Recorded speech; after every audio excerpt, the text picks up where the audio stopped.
Jangan lupa like, komen, dan subscribe channel YouTube TVRI Bengkulu dan nyalakan lonceng notifikasinya.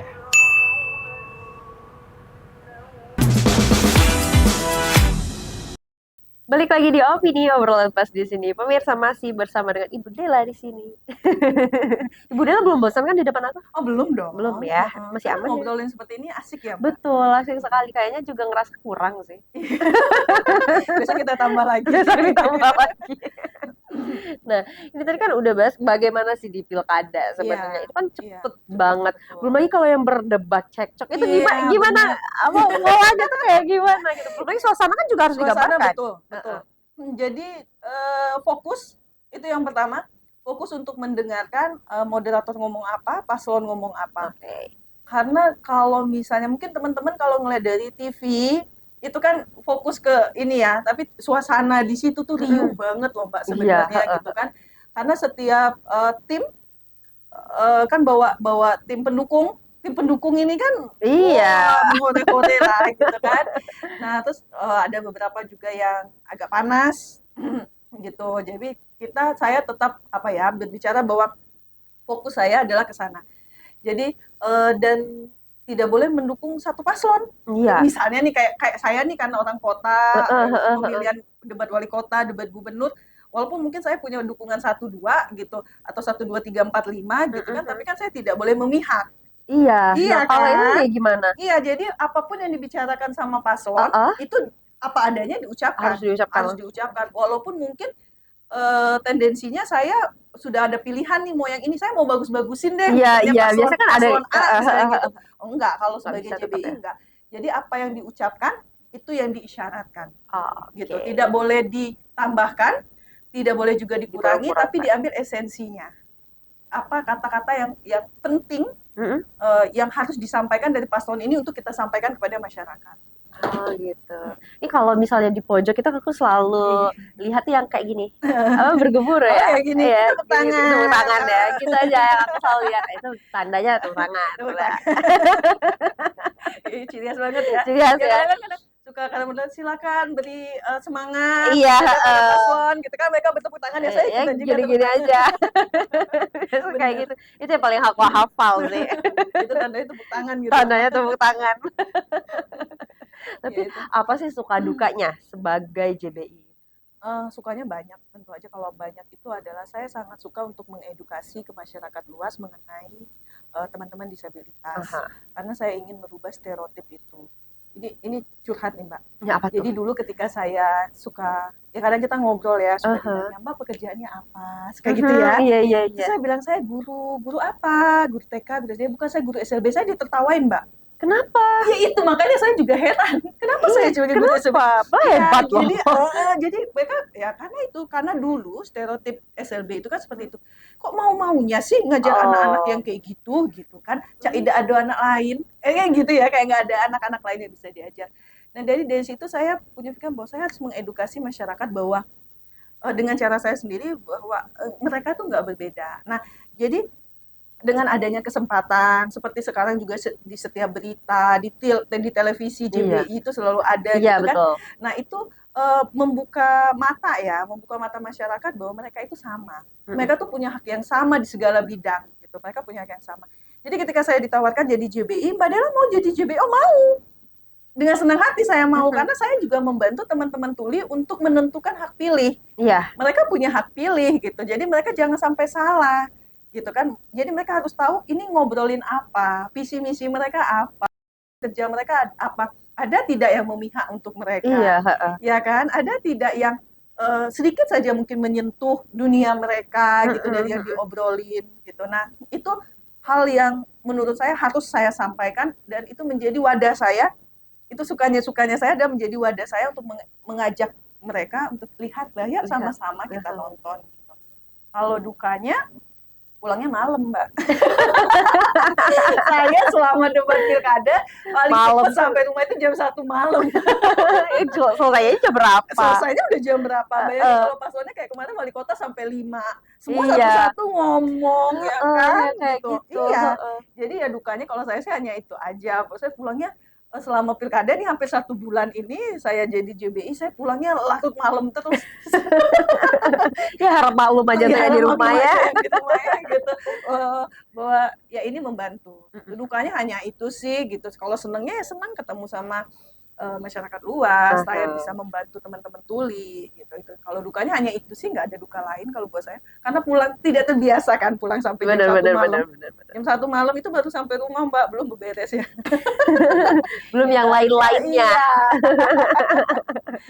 Tapi gimana sih Mbak caranya untuk menjadi JBI? Caranya untuk menjadi JBI Harus kuliah kah atau gimana? enggak sih, kalau misalnya teman-teman tadi tertarik buat belajar bahasa isyarat itu boleh kan, ada beberapa lembaga, ada beberapa komunitas yang menyediakan itu. Jadi silakan. Tetapi mungkin kalau untuk menjadi JBI di pemerintahan, maksudnya dalam profesionalnya. Iya, profesionalnya mungkin memang harus punya kayak semacam sertifikat atau latar belakang pendidikan, karena kebetulan kami di SLB 3 itu kan bekerja sama dengan kepolisian, pengadilan gitu, BPOM, jadi kayak organisasi pemerintah lah ya. Itu mereka biasanya meminta lisensi gitu untuk menjadi JBI gitu, karena memang ada aturannya. Itu cara mendapatinnya? Kalau saya kuliah.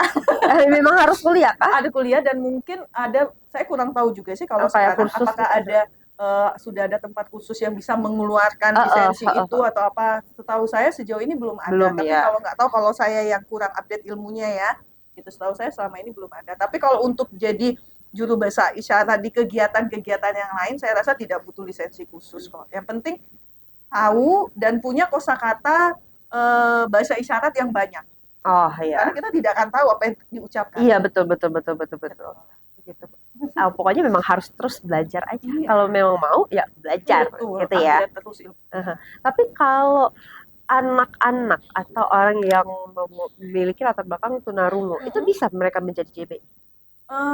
Bisa kalau mereka pendengarannya masih ada. Supaya mereka mengetahui apa yang disampaikan sama orang yang berkomunikasi. Kalau memang misalnya sisa pendengarannya sangat sedikit, ya nggak bisa, karena nanti penyampaian pun akan berbeda. Tapi kalau mereka tunarungu, ketika memakai alat bantu dengar menjadi sangat jelas, mereka mungkin bisa untuk membantu teman-teman tuli yang lain. Tapi kalau enggak, kayaknya agak sulit ya, karena pendengaran mereka pun yang mereka dengar itu minim, maka penyampaian pun kan jadi agak kurang ini ya. Gitu. kurang ini lah ya. Jadi agak kurang pas mungkin kurang nanti. Pas gitu. Ya benar. Oh begitu. Ini kalau semangat anak-anak nih kalau di sekolah itu seperti apa sih Ibu yang dirasain gitu, ngelihat mereka kan pasti semangatnya berbeda nih. Semangat mereka tuh kayak kalau ngelihat anak-anak SMP tuh kayaknya mereka full power banget ya kayaknya. Iya. Itu gimana sih di kesehariannya mereka? Iya, karena mungkin mereka merasa nyaman berada di lingkungan itu ya. Karena kan kita akan menjadi diri kita sendiri ketika kita merasa nyaman di lingkungan itu. Karena mereka merasa nyaman, jadi mereka bisa menjadi diri mereka sendiri tanpa mereka merasa ada orang memandang mereka dengan aneh, tanpa dia harus merasa dikucilkan. Mungkin ketika mereka ngobrol tidak ada yang mendengarkan. Kalau di SLB kan karena tunanetra ada, tunarungu ada, autis ada, semua ada. Jadi mereka tidak merasa sendiri gitu. Banyak loh yang kayak saya gitu kan. Jadi itu full power. Emang kalau full power itu benar banget, Mbak. Saya juga kadang nggak ngerti. Kok masih ada aja ya energi mereka, sementara kita dulunya tuh udah capek kadang kan gitu. Masih ada aja ini energi anak-anak sampai siang gitu. Tapi ya mungkin ya itu, mereka kan manusia biasa yang akan ketika merasa nyaman akan menjadi diri mereka sendiri, sama seperti kita. Gitu. Kayak memang ya, ngelihat semangat mereka tuh kayak, ini baterainya kapan habis ini ya? Iya, kan misalnya kita ngelihat aja ya, misalnya kita di tempat yang komunitas-komunitas atau di tempat keramaian, ketika mereka berkumpul antar sesama mereka, semangat sekali kan? Iya, betul.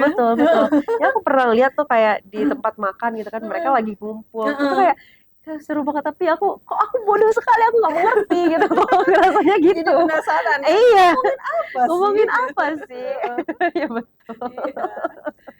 Tapi pokoknya kalau misalnya melihatnya seperti itu, bagaimana sih pandangan sekarang orang-orang sekarang terhadap anak-anak SLB menurut Ibu sendiri? Kalau dulu kan ya memang masih rendah sekali lah ya. Kalau sekarang tuh bagaimana? Kalau sekarang sudah semakin membaik, sangat-sangat membaik gitu, bahwa SLB tidak lagi dipandang sebagai sekolah buangan, Iya, ya iya kan? betul. Sekolah tempat anak-anak yang dalam tanda kutip anak-anak gila, karena dulu tidak tahu bahwa anak-anak itu tuh mereka punya kebutuhan lain, gitu Betul. kan? Kalau sekarang udah sangat bagus, dan kesadaran orang tua untuk menyekolahkan anaknya ke SLB itu sudah sangat jauh, Mbak, bagus banget dibanding Udah dulu. pesat ya Sudah kemajuannya. pesat sekali. Jadi dan juga guru-guru di sekolah umum pun sudah lebih aware. Oh, anak ini tidak bisa di sekolah kami, mungkin akan lebih tepat penanganannya di SLB. SLB. Kalau dulu kan kalau dibilang kayak gitu banyak orang tua yang tersinggung. Iya, akhirnya anaknya nggak disekolahin Iya, kan, gitu kan, atau anaknya pindah sekolah. Iya. Padahal di sekolah lain sama aja nggak naik juga, gitu kan, tahun-tahun, gitu kan. Bener. Nah, sekarang kan makanya tinggal bagaimana penyampaian kita sebagai seorang guru ke orang tua, karena orang tua mana sih yang mau menerima, Iya benar. ya kan? Tapi bagaimana proses kita penyampaian, komunikasi kita dengan orang tua bahwa anak ini memiliki kebutuhan lain yang tidak disediakan di satu sekolah misalnya. Nah, kebutuhannya ini disediakan di SLB misalnya gitu kan. Itu sudah bagus sekali. Banyak sekali orang tua juga yang datang ke sekolah kami juga dari rekomendasi gurunya, atau misalnya ya saya lihat aja Bu, anak saya udah ini enggak, anak saya aktif sekali, ini jadi kayaknya ke sini gitu. Udah bagus kok, Mbak. Udah Iya, sangat bagus sekarang. Oke. Nah, ini sekarang biar lebih bagus lagi. Boleh disampaikan sebagai penutup kita juga pada hari ini, bagaimana sih seharusnya masyarakat dan para orang tua tentunya bersikap ketika berada, ketika ada anak tunarungu di sekitar mereka. Boleh disampaikan. Oke, baik. Pada masyarakat Bengkulu, Bapak Ibu, orang tua, bahwa ketika kita bertemu dengan teman-teman tuli, anak-anak tuli, bahwa satu hal yang harus kita tanamkan, kita sugestikan di dalam pola pikir kita bahwa mereka adalah anak yang sama, manusia yang sama dengan kita, hanya saja mereka memiliki kekurangan dalam pendengaran dan bicara. Dan itu bukan hal yang perlu diperdebatkan, karena untuk perbedaan itu adalah hal yang lumrah. Ketika Bapak Ibu bertemu dengan teman-teman tuli, anak-anak tuli, silakan diajarkan komunikasi dengan biasa, semampunya Bapak Ibu, sebisanya Bapak Ibu. Dan kalau misalnya Bapak Ibu atau masyarakat Bengkulu punya anak tunarungu, disekolahkan Bu, jangan disimpan. Disekolahkan, ada lembaga khusus sekolah luar biasa, atau memang misalnya mau disekolahkan di sekolah umum karena dia misalnya masih memiliki sisa pendengaran yang bagus, boleh, karena sekarang pendidikan inklusi itu sudah menyentuh ke semua ranah, mulai dari TK sampai universitas. Tapi kalau memang misalnya ingin penanganan yang lebih tepat, bisa ke SLB, kami selalu siap membantu. Sekali lagi pesan saya, ketika ketemu dengan teman-teman tuli atau anak-anak tuli, biasa saja, tidak perlu dianggap itu adalah hal yang aneh gitu. Komunikasi seperti biasa, mereka juga mempunyai hak yang sama seperti kita. Mungkin itu saja, Mbak. Oke, luar biasa sekali Ibu Dela. Jadi ingat ya kata Ibu Dela, biasa saja. Biasa Jadi nggak usah saja. tiba-tiba kalian yang jadi Terpaku ya. Iya, jadi tiba-tiba hilang suaranya kan. Nggak perlu. Tidak perlu menjadi tunarungu juga. Tidak perlu menjadi tunarungu juga, jadi tetap biasa saja. Iya, Ibu Dela terima kasih banyak Sama-sama. karena hari ini sudah meluangkan waktunya untuk bisa hadir cerita-cerita menginspirasi kami tentunya. Salam kepada anak-anaknya. Baik, insya Allah disampaikan. Terima kasih kembali, Mbak. Sama-sama. Untuk pemirsa, terima kasih banyak karena sudah menyaksikan Opini pada hari ini. Jangan lupa terus saksikan Opini pukul 11 hanya di TVRI Bengkulu. Saya Utar Novadini, mewakili kerabat kerja yang bertugas pamit undur diri. Sekian dan terima kasih. Wassalamualaikum warahmatullahi wabarakatuh dan sampai jumpa. Sampai jumpa.